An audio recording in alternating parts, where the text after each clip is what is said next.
ฮิบเอากลับบนึงสิออกบ่ได้แหละนี่เลิกแต่บนขั้วหั่นแหละ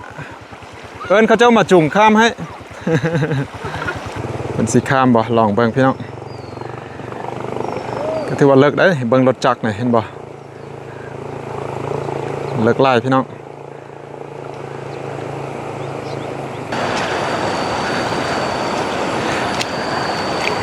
สบายดีตอนเช้าท่านผู้ชมนี่คือบรรยากาศอยู่ที่เขตบ้านนามาก็คือเป็นเขตนาย่างเมืองน้ำบาแขวงหลวงพระบางนะพี่น้องเนาะพอดีอุ่นใจเดินทางมาเขตนี้ฝนตกมาเมื่อคืนนี้ยางแห้งแล้วก็ซื้อตกต่อเนื่องมาจนฮอดมื้อเช้านี้ก็เฮ็ดให้นำห้วยขึ้นยางไหวบ่าพี่น้องตอนนี้กำลังขึ้นเลยภายใน10-15 นาทีนี่ถือว่าขึ้นมาสูงพอสมควรเนาะ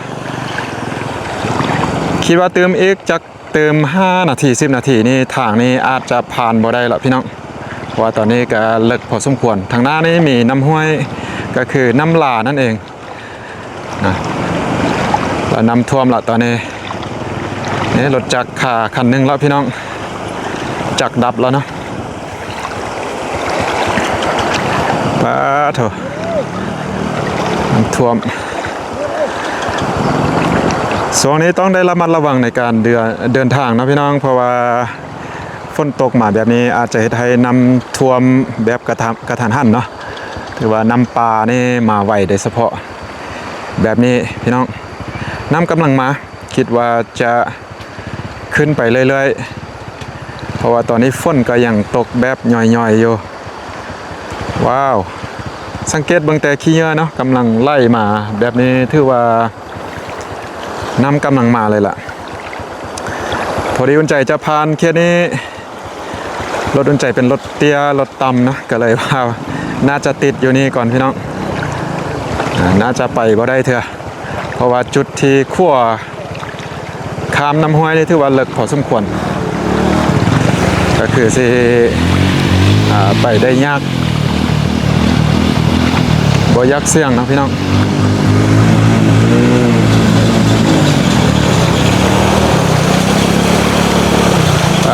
ไล่เขากลางนาแค่นี้เป็นท้องนากว้างพอสมควร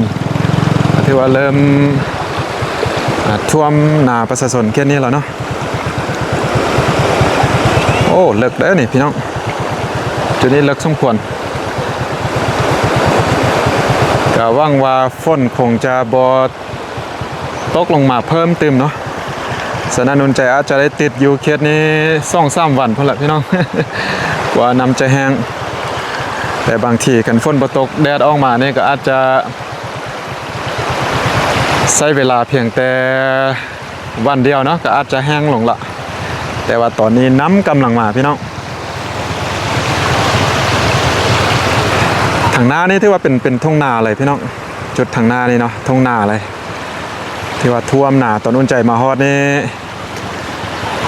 เขาอย่างเห็นอยู่ตอนนี้เขาให้เหรอ แล้วก็ทุ่งนากว้างไปทางหน้าพุ่นแล้วก็มีภูสูงๆเนาะยังมีไส้หมอกปกคลุมอยู่ทางภูพุ่นอยู่แล้วอยู่ทางหน้าพุ่นก็เป็นบ้านนะก็เป็นบ้านนามาพี่น้องบ้านนามาเขตนายางพี่น้อง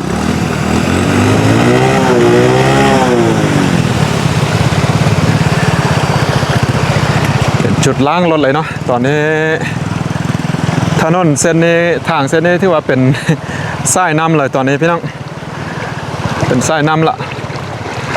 โอ้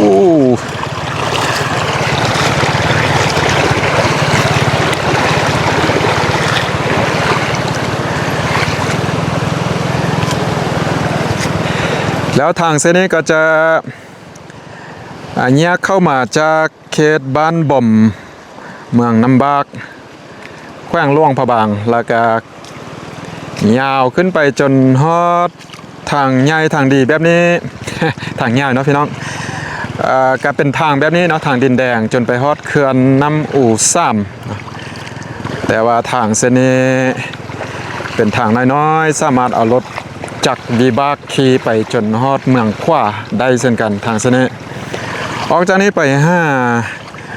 เขื่อนน้ำอู่ซ่ามสามารถเอารถใหญ่ไปได้สบายแต่ว่าต้องใช้เวลาอยู่กับหลายเติบเนาะเพราะว่าระยะทางนี้ก็น่าจะ30 ปลายกิโลเมตรออกจากนี่ไปพี่น้องสังเกตเห็นว่าตอนนี้ภายใน3 นาทีขอบเป็นขอบทางยุคขั้วเนาะ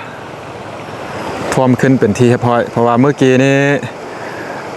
ขอบทางซ่องข้างนี่ยังบ่ทันนำยังบ่ทันฮอดเดี๋ยวนี้ท่วมขึ้นละก็ถือว่า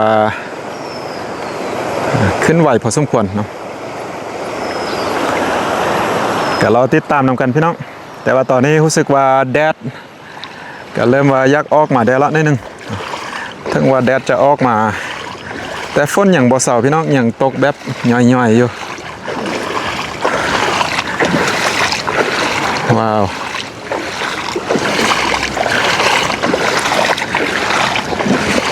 การเดินทาง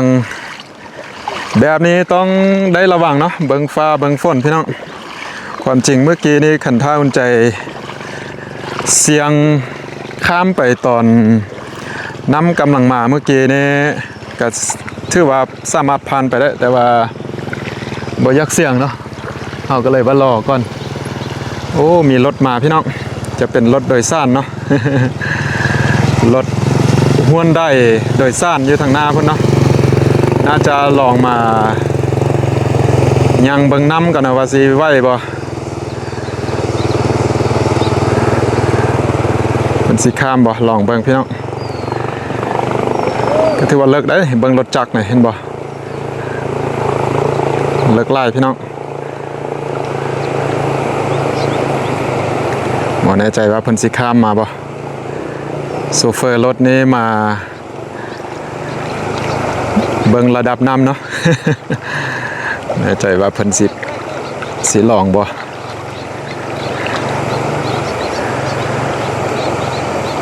กันบ่ลองข้ามนี่ก็ถือว่า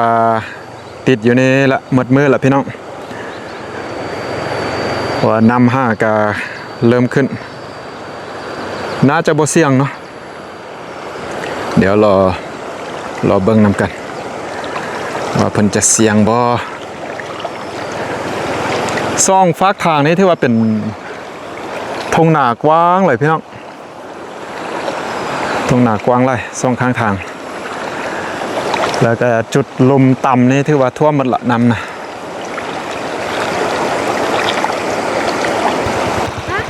ยังไปได้อยู่จุงเอาเท่านั้นแหละกันติดจักรยานมันอีดับ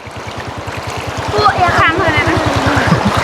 ค่อยถึงหายเขาเจ็บขาในเอิญเขาเจ้าน่ะ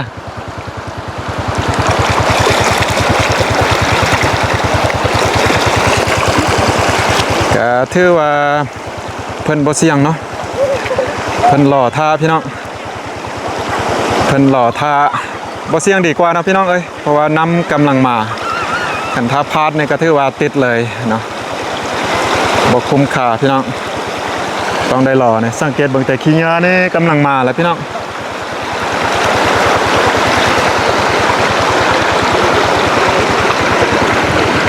รถจักรนี่ก็บ่กล้าข้ามนะเป็นผู้หญิงกันจุ่งข้ามสิได้อยู่พี่น้องกันขี่ไปนี่ก็ย่านบ่ไหวมันเลิกอยู่นั่นแหละเนาะเลิกแต่บนขั้วหั่นแหละเอิ้นเขาเจ้ามาจุ่งข้ามให้เนี่ยเดี๋ยวค่อยบอกเขาเจ้าจุ่งให้เจ้าจะไปกันเดินก่อนค่อยน่ะค่อยก็ข้ามบ่ได้โอ้เนี่ยรถก็หันไหลจะไปใส่ไปน้ำบากมันดูขาเลยว่าติดเลยเล่นละแม่ฮิบเอากลับบ่นึงสิออกบ่ได้แหละนี่ถือว่าไปบ่ได้แล้วเพราะว่าน้ำแห้งไกลยันไล่น้ำ กลับไปดีกว่า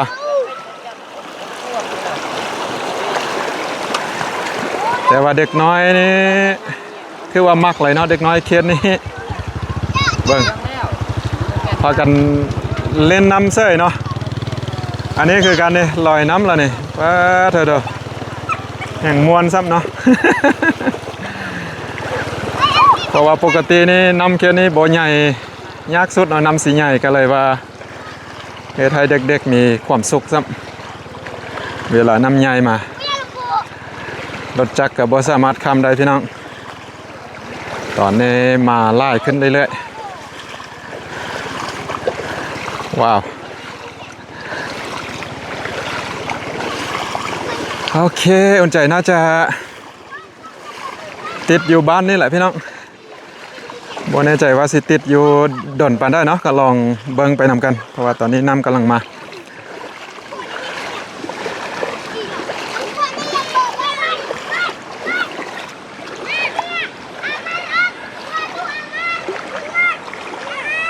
แต่ถือว่าฟากนั้นก็ติดอยู่ฟากนั้น ฟากนี้ก็ติดอยู่ฟากนี้แหละพี่น้องข้ามไปมาห้าสู่กันถือว่าบ่ได้ละด้วยรถยานพาหนะต่างๆคือว่าบ่ได้แล้วเนาะมีแต่คนยังสามารถย่างข้ามได้อยู่ตอนนี้บ่แน่ใจว่าน้ำสิขึ้นตึมสูงปานได้แต่ตอนนี้ก็ขึ้นเรื่อยๆ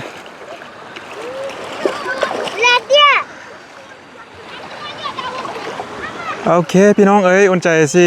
ขอจบคลิปนี้ไว้เพียงส่ำนี้ก่อนเนาะว่าไปบ่ได้แล้วนี่เห็นบ่จุดนี้ตอนเมื่อกี้ย่างมาอย่างบ่ล้นเถื่อนำตอนนี้ถือว่าล้นเข้ากลางนาฝั่งนี้ละก็ลองเบิ่งสภาพนำกันเนาะ ว่าสิเป็นจังได๋วันนั้นนุ่นใจจะมาอัปเดตเติมบ้านนึงเนาะว่าสิข้ามไปได้บ่หรือว่าจะติดอยู่นี่บ่ถือว่าน้ำปลาเลยเนาะไล่มาแบบกระทันหันแบบนี้พี่น้องโอเคพี่น้องเนาะเจอกันคลิปต่อไปเนาะสำหรับคลิปนี้ขอจบไว้เพียงเท่านี้ก่อนสบายดีพี่น้องรถหยังเรื่องรถใดข้ามกับบ่ได้คุณจอดหน้าคุณ